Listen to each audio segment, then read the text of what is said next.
All right, folks, we're live. And this is the Blue Letter Bible app, Bible in a Year. We are at the end of Job. This is Job 40, 41, and 42. Okay, this is Yahovah speaking. Job keeps his answer brief. What you gonna say? What you gonna say?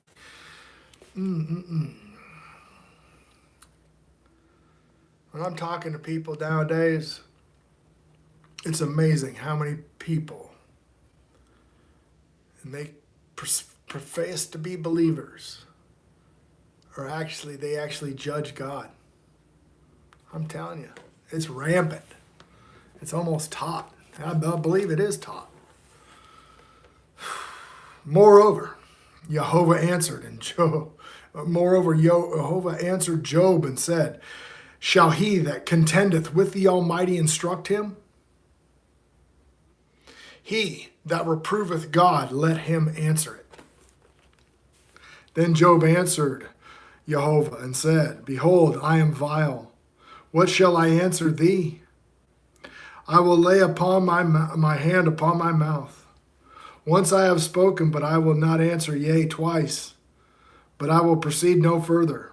Then answered Yahovah unto Job out of the whirlwind and said, "Gird up thy loins like a man, and I will demand of thee, and declare thou unto me. Wilt thou also disannul my judgment? Wilt thou condemn me, that thou mayest be righteous? Hast thou an arm like God? Or canst thou thunder with a voice like him? Deck thyself now with majesty and excellency, and array thyself with glory and beauty. Cast abroad the rage of thy wrath, and behold every one that is proud, and abase him." Man, look on the one that is proud, and bring him low. Proud. Pride goeth before destruction. And tread down the wicked in their place. Hide them in the dust together, and bind their faces in secret. Then I will also confess unto thee that thine own right hand can save thee. Man, is this a warning. Then I will also confess unto thee that thine own right hand can save thee. Behold now, behemoth, which I made with thee, he eateth grass as an ox. Lo now is his strength in his loins, and his force in the navel of his belly. He moveth his tail like the cedar, and sinews of stones are wrapped together. His bones are as strong as pieces of brass, and his bones are like the bars of iron. He is the chief of the ways of God. He that made him can make his sword to approach unto him. Surely the mountains bring him forth food, where all the beasts of the field play. He lieth under the shady trees, the covert of the reed of the fens. The shady trees cover him with their shadow, and the willows of the brook compass him about. Behold, he drinketh up a river, and hasteth not. He trusteth that he can draw up to Jordan with his mouth. He taketh it with his eyes, and his nose pierceth through the snares. Canst thou draw out the Leviathan with a hook, or his tongue with a cord thou lettest down? Canst thou put a hook in his nose, or bore his jaw through with the thorn?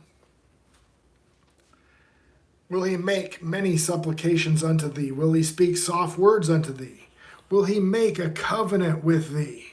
Wilt thou take him for a servant forever?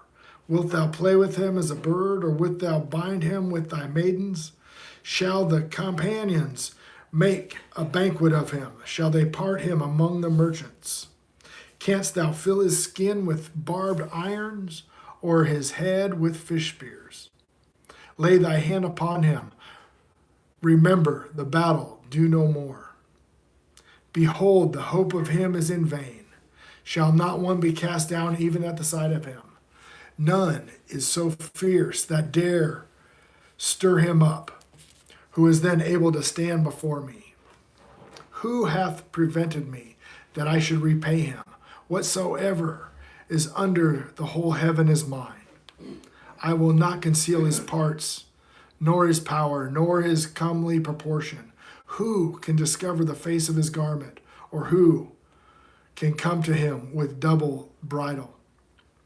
Who can open the doors of his faith? His teeth are terrible round about.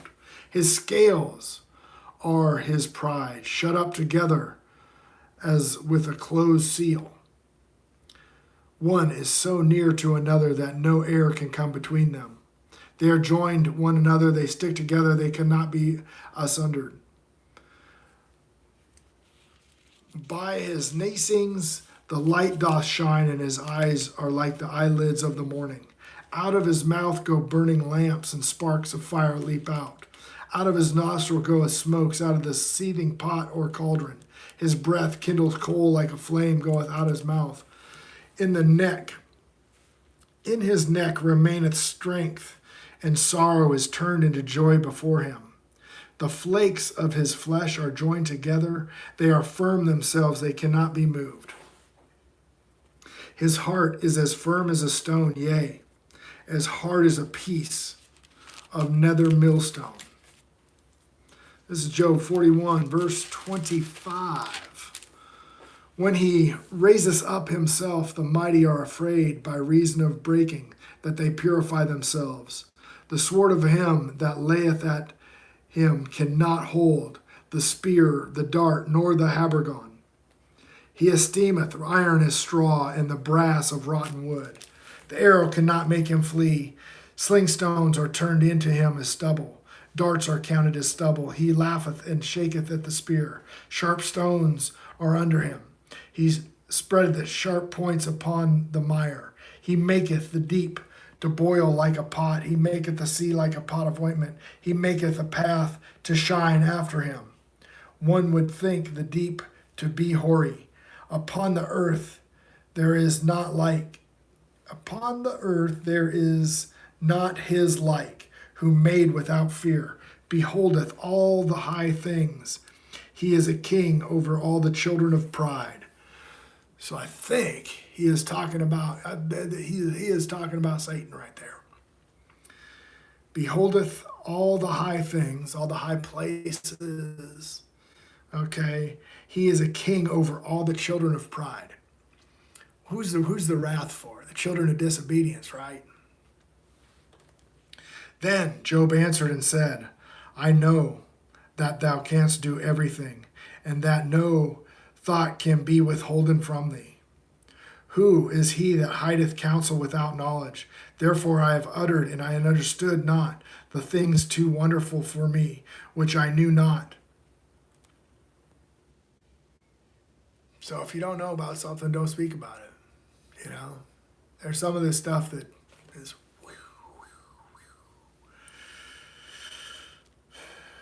I hear, I beseech thee, I will speak, I will demand of thee, and declare thou unto me. I have heard of thee by thy hearing of the ear, but now my eye seeth thee. Wherefore I abhor myself and repent in the dust and ashes. And it was so, after Yahovah had spoken these words unto Job, Yahovah said to Eliphaz the Teman, my wrath is kindled against thee. Yikes, Eliphaz, poor Eliphaz. Eliphaz was influenced by the spirit of error. How do we know about what spirit to listen to? 1 Corinthians 14, I think is verse 42, where Paul is talking about people prophesying. He tells them if somebody's prophesying, he's speaking in tongues, you just don't understand what he's saying, you need an interpreter, okay? So if somebody's speaking in tongues, they don't have an interpreter, it's not profitable, okay? And jibber jabber is not speaking in tongues, okay? He says, a prophet is subject to the prophets, okay? So if the prophets don't write about something, it's junk, okay? So just about all the doctrine that's put forth today is junk because the prophets never said that. All right, so that's how we know how to test the spirit. Paul tells us how to test the spirit. Okay, so he's now God is talking to Eliphaz, who was ate up with the spirit of error.